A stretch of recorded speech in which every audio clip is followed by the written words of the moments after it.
What's up, YouTube? It's your boy Javon VP, man. Back with another video. Like I said, man, we're gonna keep them coming, man. My schedule all over the place, so there's no set. Oh, we're gonna get one in now. We're gonna get one. There's no set schedule, man. Come back, see if we got a video. If we don't, we got some shorts. Tap in with the shorts, like the shorts. Share the shorts, man. We 3 subs away from 600. I appreciate everybody subbing up, man. Let's lock in.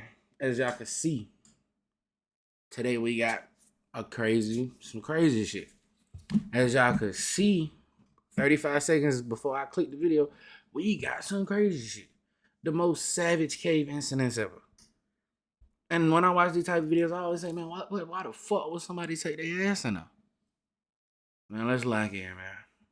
Bear attack. On the 20th of December 2015, Christopher Petronino took 3 Boy Scouts hiking in Split Rock Reservoir, New Jersey. He was 50 years old and an experienced scout leader. He wanted to show them a small talus cave he had visited many times before. Just 2 weeks earlier, he had been to the same cave without problems. The cave opening was barely 2 feet wide between massive boulders. Petronino approached and began squeezing through feet first. His waist caught on a protruding edge as he descended. What he didn't know was that a 300-pound black bear was hiding in the darkness. The bear had claimed the cave as winter shelter.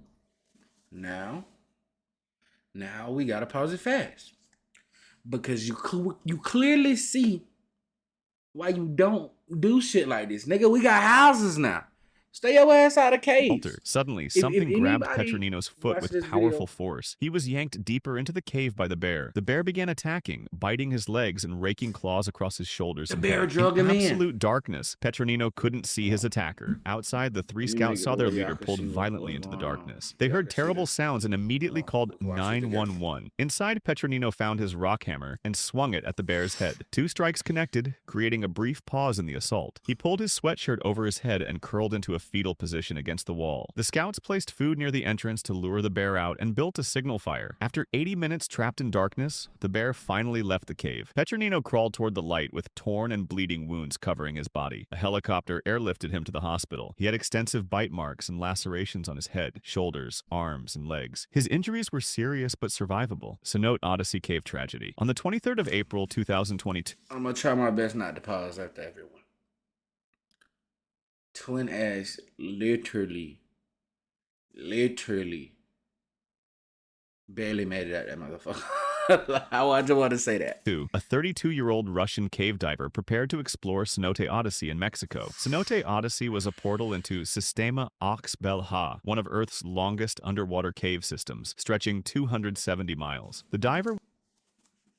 Y'all heard what he said. The cave is 270 miles long. I don't know how much gas boats have, but nigga, your ass don't need to be going 270 miles nowhere underwater. Was highly experienced with full cave certification, stage cave certification, and... So who the fuck knows that it's 270 miles long?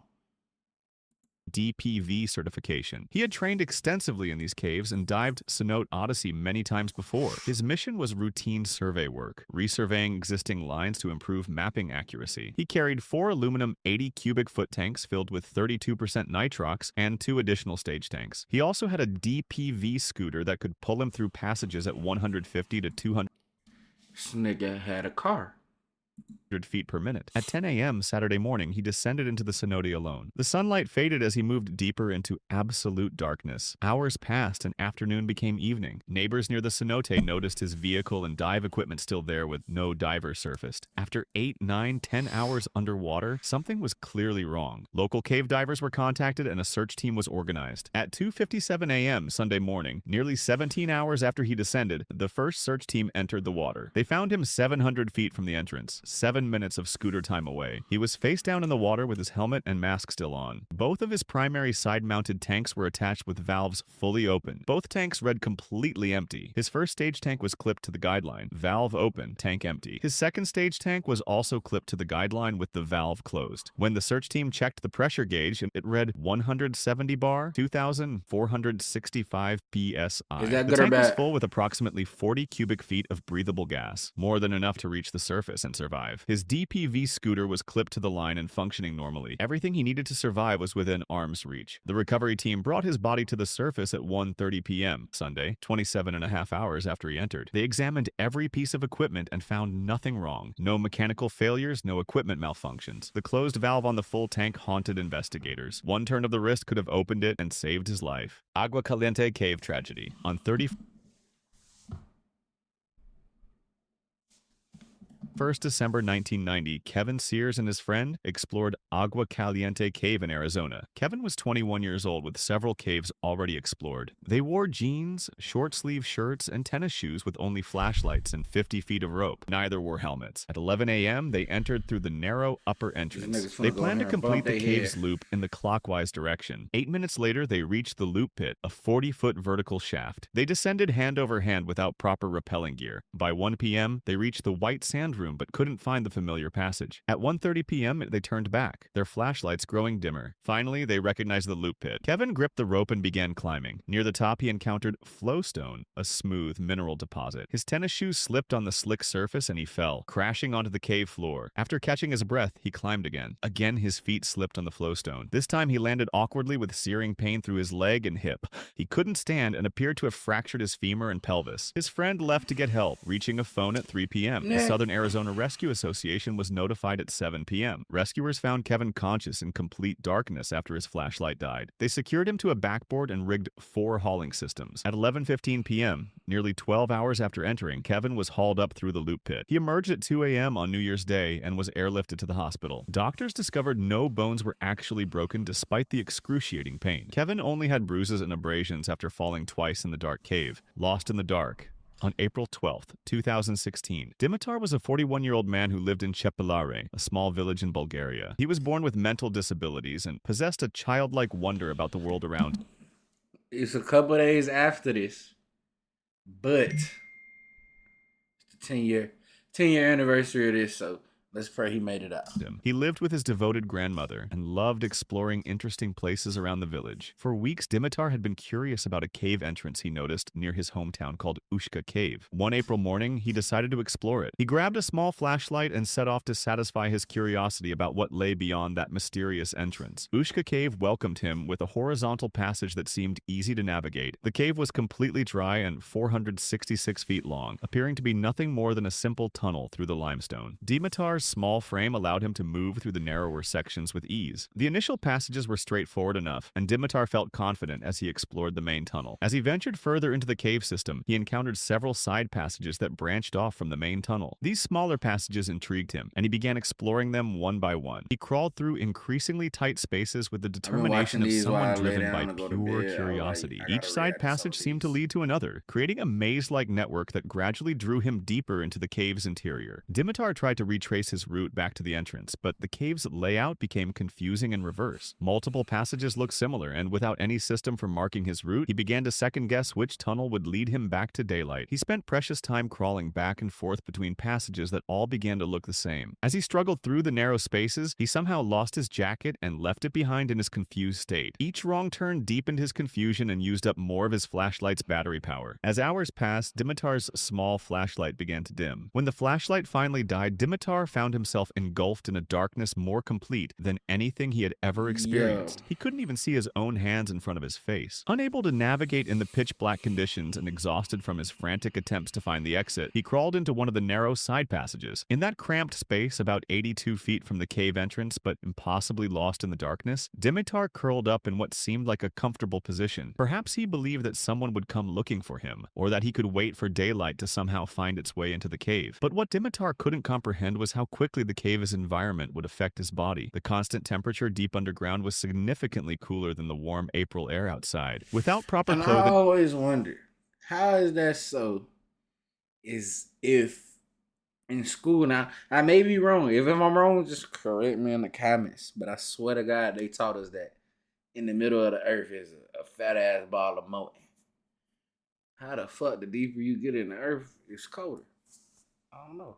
Or any source of heat, his body began losing its core temperature. Combined with exhaustion from his ordeal, hypothermia began to set in as he lay in his makeshift resting place. But he kept waiting for someone to come get him. Outside the cave, as hours turned to days, Dimitar's grandmother began to worry. When he failed to return home that first evening, she assumed he had found something particularly interesting. But as the second day passed without any sign of him, her concern turned to alarm. The small village Granny erupted into tripping. chaos as word spread that Dimitar was missing. Neighbors organized search parties, combing the surrounding countryside and checking every location where he was known to spend time. Local authorities were contacted and a wider search began. Police officers interviewed villagers, trying to piece together his last known movements. The search expanded to include nearby fields, forests, and abandoned buildings, but no trace of him could be found. Days turned into weeks and weeks into months. Meanwhile, deep in the darkness of Ushka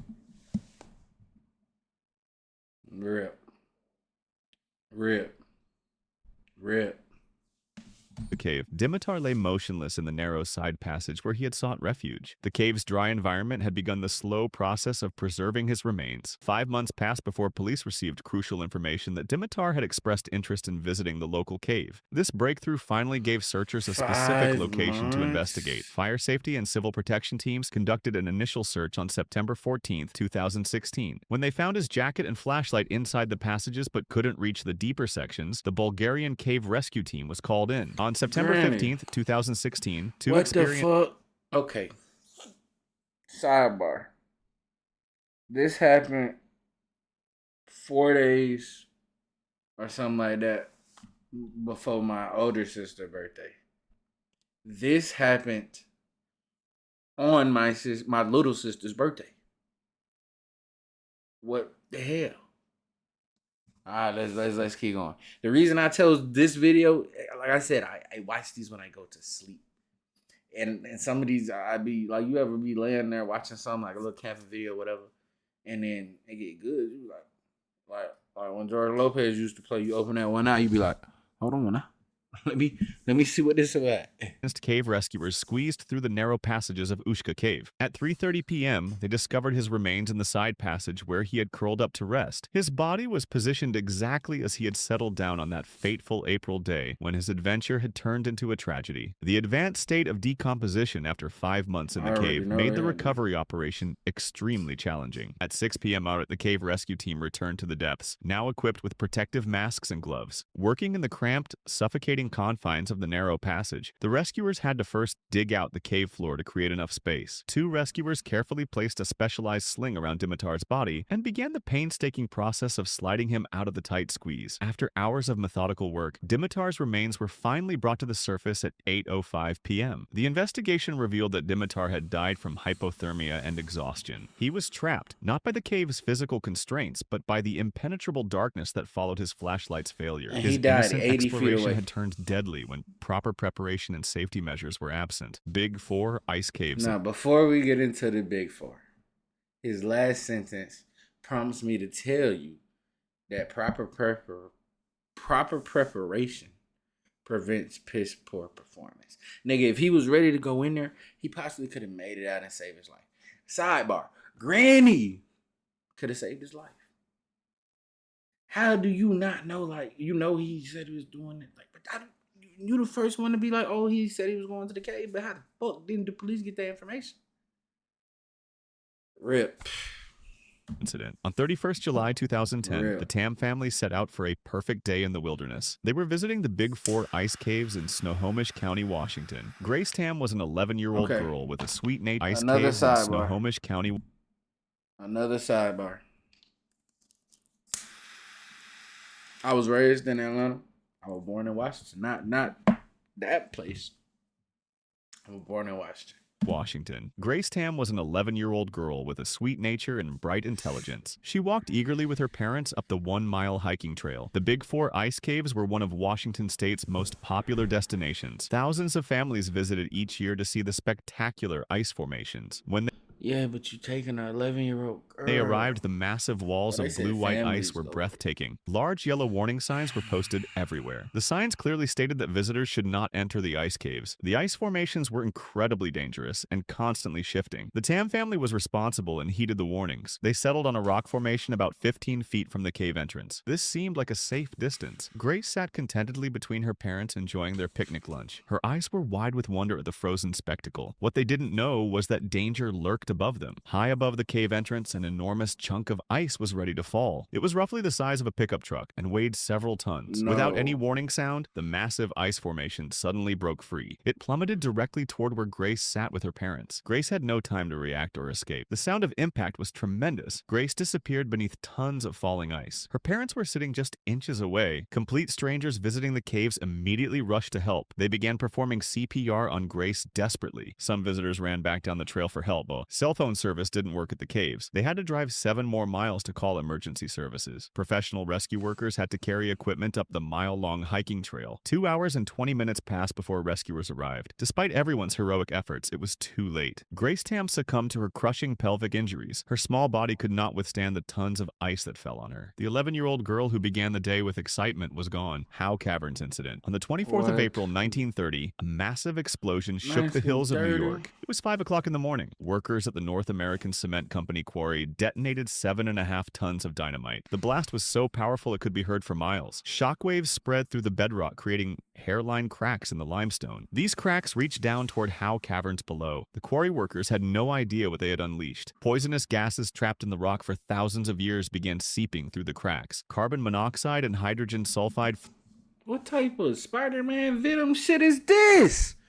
These niggas blew up some rocks and bombed themselves. flowed into the Stink cave bomb. system. Owen Wallace, a 27-year-old chief Stink electrician, bomb. arrived at Howe Caverns for work. John Sagendorf, a Stink bomb. 45-year-old company secretary, came with him. The two men entered the elevator and descended into the cave. They had no idea deadly gases were filling the passages below. Wallace and Sagendorf began a routine maintenance work near the Belle of Moscow formation. Wallace worked on electrical connections while Sagendorf checked safety barriers. Neither man noticed the invisible poison building around It's them. 4 The first a.m., symptoms man. were Y'all just barely relax. noticeable. Slight shortness of breath and mild dizziness. But the gases were attacking their bodies. Their vision blurred and coordination failed. Both men collapsed in the depths of the cavern. The invisible poison had taken their lives. On the surface, a 25-year-old cave guide grew worried. The two men should have returned by now. He decided to go down and look for them. The guide discovered their collapsed bodies near the Belle of Moscow formation. Then he realized something terrifying. He was experiencing the same symptoms: dizziness, difficult breathing, and growing weakness. He abandoned any hope of helping them and ran for his life. Finding the Yeah.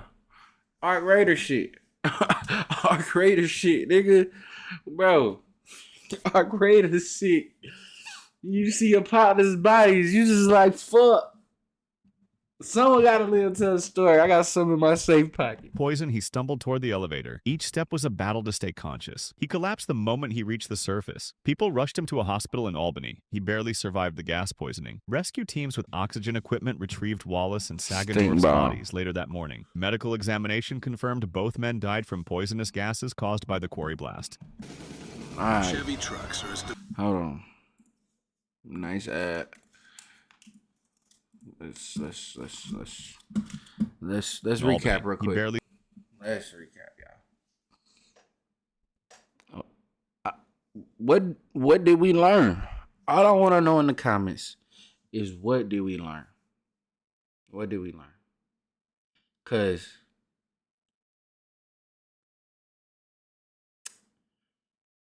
I want to say, bro, no black people is doing this shit. But then I have to remember that it's some dumbass niggas that'll do this shit. It's your boy Javon BP, man. Like I said, we 3 subs away from 600, man. Like, comment, sub. Stay ass about them caves. I'm out.